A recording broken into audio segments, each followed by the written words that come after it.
अधिक मासातील पौर्णिमेच्या रात्री जेव्हा श्रद्धेने कुलदेवतेची ओटी भरली जाते, तेव्हा देवी फक्त ओटीच स्वीकारत नाही, ती त्या घरातील दुःख, चिंता आणि संकटेसुद्धा आपल्या चरणी घेते, असे म्हटले जाते.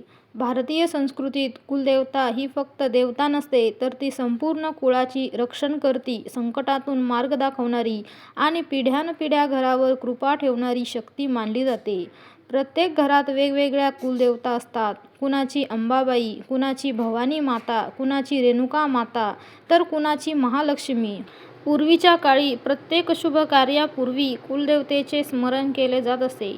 लग्न असो, बारसं असो, नवीन घर असो किंवा एखादा नवीन व्यवसाय, कुलदेवतेचा आशीर्वाद घेतल्याशिवाय कोणतेही काम पूर्ण होत नसे. पण आधुनिक जीवनात अनेक परंपरा मागे पडू लागल्या. लोक व्यस्त झाले. पूजा, व्रत, देवदर्शन यासाठी वेळ कमी पडू लागला आणि हळूहळू अनेक घरांत कुलदेवतेची पूजा फक्त नावापुरती उरली. पण असे म्हणतात, देवी घर सोडत नाही, फक्त तिच्याकडे पाहणे विसरतो. अशीच एक कथा आहे श्रद्धा, विश्वास आणि अधिक मासातील पौर्णिमेच्या दिवशी घरच्या घरी भरलेल्या कुलदेवतेच्या ओटीची. साताऱ्याजवळच्या एका छोट्याशा गावात देशमुख कुटुंब राहत होते.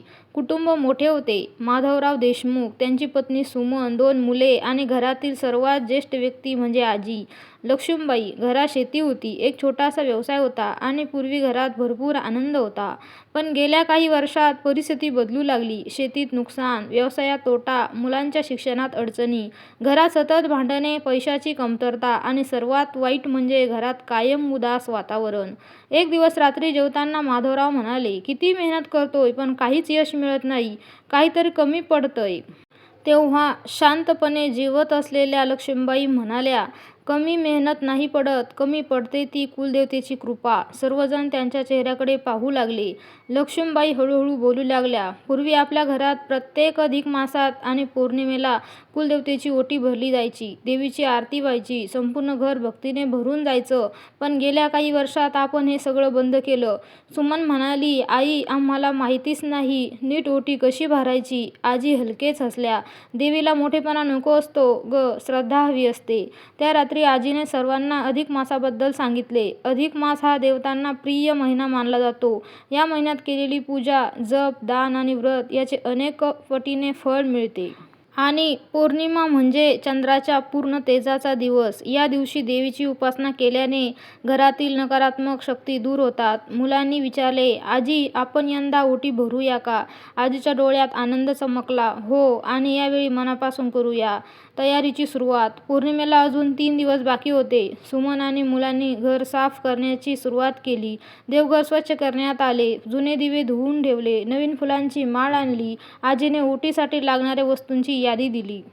हळद, कुंकू, अक्षता, तांदूळ, नारळ, सुपारी, खण, फुले, उदबत्ती, तुपाचा दिवा, फळे, मिठाई, पान आणि वेलची. सुमन म्हणाली, आई, एवढंच पुरेसं आहे?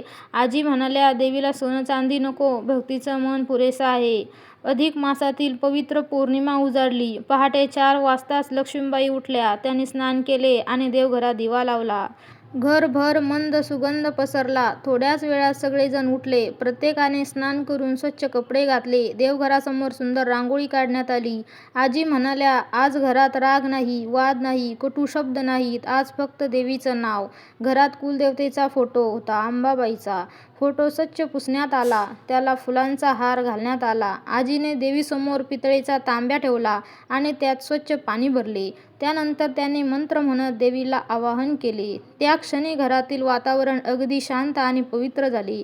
मुलगी गौरीने विचारले, आजी, ओटी नेमकी कोणत्या वेळी भरायची? आजी म्हणाल्या, पौर्णिमेच्या दिवशी सूर्योदयानंतर ते दुपारी 12 वाजेपर्यंतचा वेळ खूप शुभ असतो. शक्य असल्यास अभिजित मुहूर्तावर किंवा संध्याकाळच्या प्रदोष काळातही पूजा करता येते.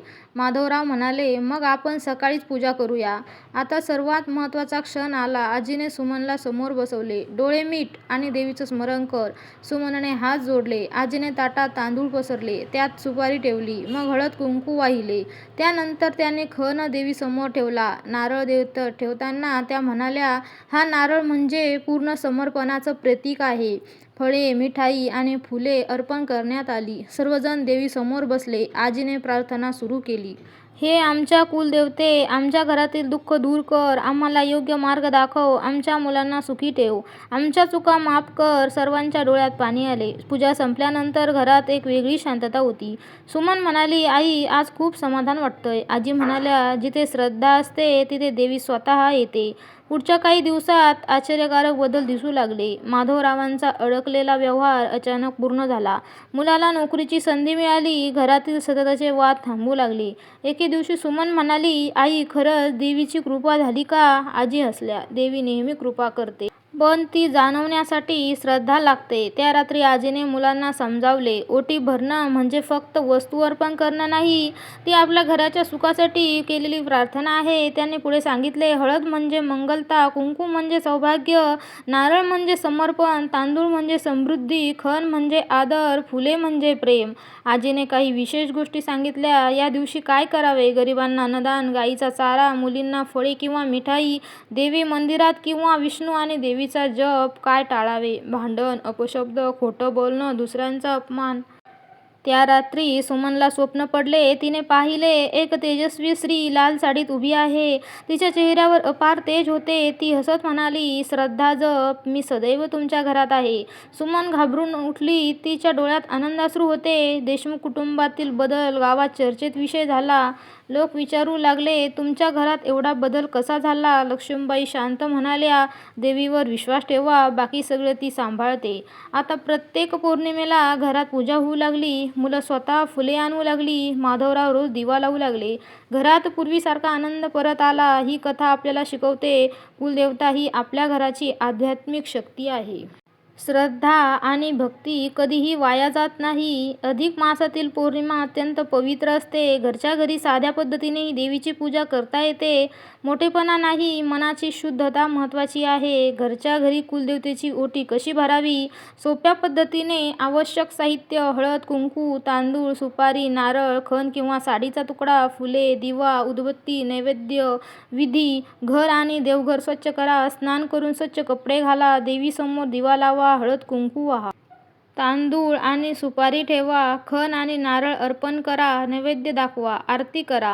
मनापासून प्रार्थना करा. अंतिम संदेश: अधिक मासातील पौर्णिमा ही फक्त तिथी नाही, ती श्रद्धा जागवणारी रात्र आहे. कुलदेवतेची ओटी भरताना आपण देवीला वस्तू अर्पण करत नाही, तर आपले दुःख, चिंता आणि आशा तिच्या चरणी ठेवत असतो.